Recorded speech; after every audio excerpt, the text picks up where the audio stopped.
Hamish Marshall passed 13,000 first-class runs as he and Geraint Jones turned around a rather tricky situation for Gloucestershire on the penultimate day of their LV County Championship match with Kent in Bristol. A real thriller.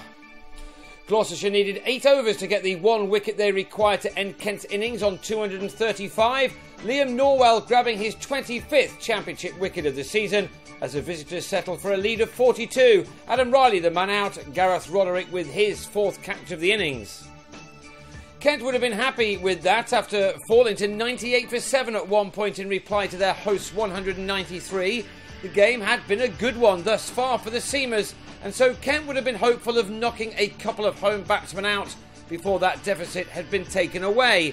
As it was though, Roderick and Chris Dent were able to take their side back ahead with no real problems, their opening stand making 59 runs. Shortly before lunch, Darren Stevens was on, and he began his 4th over by removing Dent for 22 after he failed to remove his bat quickly enough. The last ball of the morning session saw Ian Cobain give Stevens a 2nd success with an edge through to Sam Billings.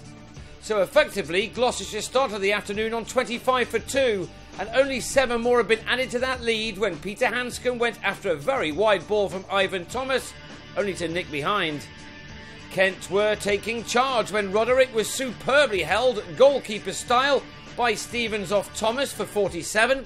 He left with his side on 81 for 4, just 39 runs to the good. A couple more wickets now, and the visitors, still looking for their first 4-day win of the summer, would have been in charge of this contest, but almost naturally, it was one of their own who then held them back in the form of Geraint Jones. He was soon playing in his normal attacking way. Marshall, who'd made a duck in the first innings, required 67 runs in this knock to register 13,000 in the first-class game in a career spanning back to 1998. He's been at Gloucestershire since 2006 and is having a deserved benefit this year as a reward for his services. Now aged 36, he's begun this summer in consistent form, and he was soon on his way to his 4th 50 from 8 championship innings this year. That was reached off the Kiwis' 84th delivery, his latest half-century, the 91st time he'd got at least that far in his career, one which brought him 13 tests as a younger man, included 7 fours. In what has been a roller coaster ride all the way through, it was now the Gloucesters who had the edge again. Marshall was moving through the numbers easily now, and his 13,000 run target was passed with few problems. A proud moment for the batsman, whose main concern, of course, was not one of statistics, but to get his side as far ahead as possible. Jones, meanwhile, would have been delighted to register a 50 against his former county, his being made off 93 balls, an innings containing 6 fours. As he celebrated, the partnership between these two had now realised 134 runs, and Gloucestershire had a lead of 173. Kent were in danger of slipping behind, but the next over saw Marshall on 83 cut a short ball from Matt Coles to Fabian Cowdrey at backward point.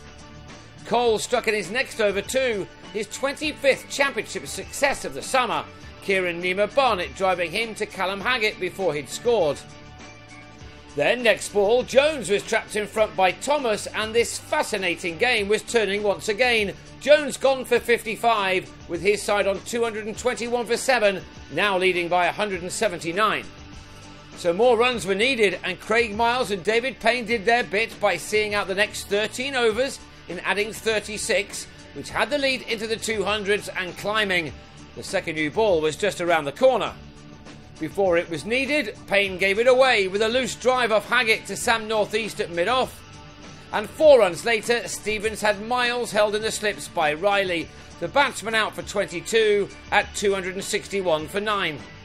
There were still 5 overs left in the day, and those went well for the home team. Norwell adding to his earlier figures of 4 for 44 with 14 runs, which may yet be all the difference between these two teams. Gloucestershire will go into the last day on 282 for 9, and that has them 240 runs to the good, with both sides still hopeful of victory with 3 sessions remaining. Will Gloucestershire's experience of winning their last 2 games hold them in good stead? Only time will tell.